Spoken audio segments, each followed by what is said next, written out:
Para entendermos o Evangelho de hoje, devemos levar em conta uma profecia de Isaías, conhecida como a inviolabilidade de Sião. E ela se cumpriu quando o terrível rei assírio Senaqueribe, depois de ter devastado e arrasado todas as cidades, desde o norte ele foi avançando e chegou a sitiar Jerusalém. E a população foi dormir pensando que amanhã seria o dia fatal, da destruição total. Só que ele, não sei porquê, levantou o cerco e foi embora. E eles acabaram entendendo esta profecia como assim, que a proteção de Deus era compulsória. No momento H, quando as coisas pareciam mais terríveis, mais perdidas, então Deus age em favor do seu povo e Jerusalém é inviolável.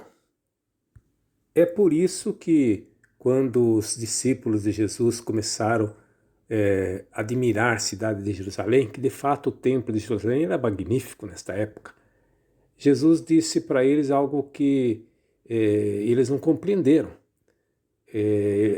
Jesus disse que não ficaria pedra sobre pedra, tudo seria destruído. Mas eles eram adeptos dessa crença popular de que Jerusalém seria inviolável. Eles não levam muito a sério o que Jesus fala, não, porque eles vão fazer perguntas, ao invés de eles ficarem chocados com o que Jesus fala, eles vão fazer perguntas especulativas. De fato, a destruição de Jerusalém vai ocorrer no ano 70. Primeiro Jesus fala que virão falsos pregadores, falando que o tempo do fim do mundo está próximo, muitos que vão falar em seu nome. Nós vemos que a história do cristianismo ela vem paralela com heresias, com pregadores falsos, pessoas que às vezes têm outro interesse, que não é um interesse de pregar a fé cristã, mas às vezes até interesse econômico, de se enriquecer através da fé. A expressão de tempo que Jesus usa aqui é o termo kairos em grego, que é o tempo oportuno, que é diferente do cronos, o tempo do relógio. Não sei se eu estou enganado, mas atualmente nós vemos os globalistas querendo controlar o mundo através dessa agenda ecológica, falando do aquecimento global. E por trás disso tem grupos com interesses escusos, que chamam os metacapitalistas, que o mundo está se aquecendo, é verdade, mas eles não estão interessados em resolver o problema. O interesse deles é dominar o mundo.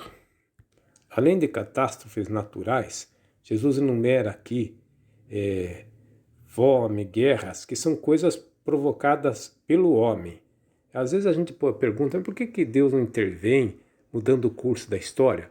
Fato é que Deus deu liberdade ao homem e ele não pode ir contra aquilo que ele criou, é o seu desígnio.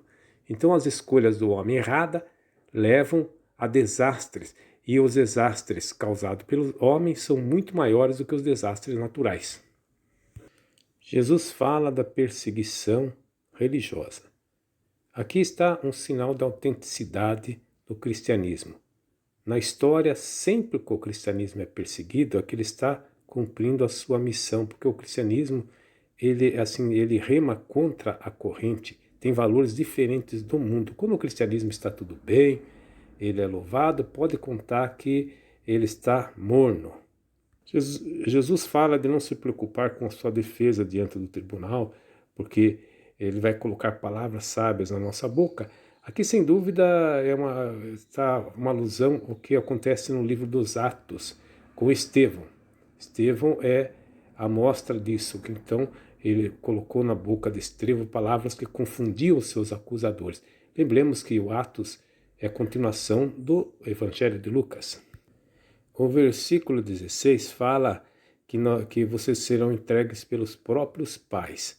É que dentro da religião judaica, a idolatria era um crime tão abominável que era a obrigação dos pais delatar os filhos que a cometessem. E o cristianismo vai ser considerado uma idolatria. Por quê? Porque o cristianismo adora uma pessoa, né? Que é Jesus, que é o Deus encarnado. Algo um tanto diferente do Deus inteiramente abstrato, que é o Deus judaico.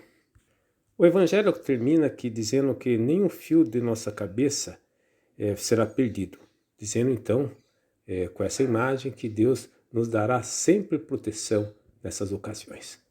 Amém.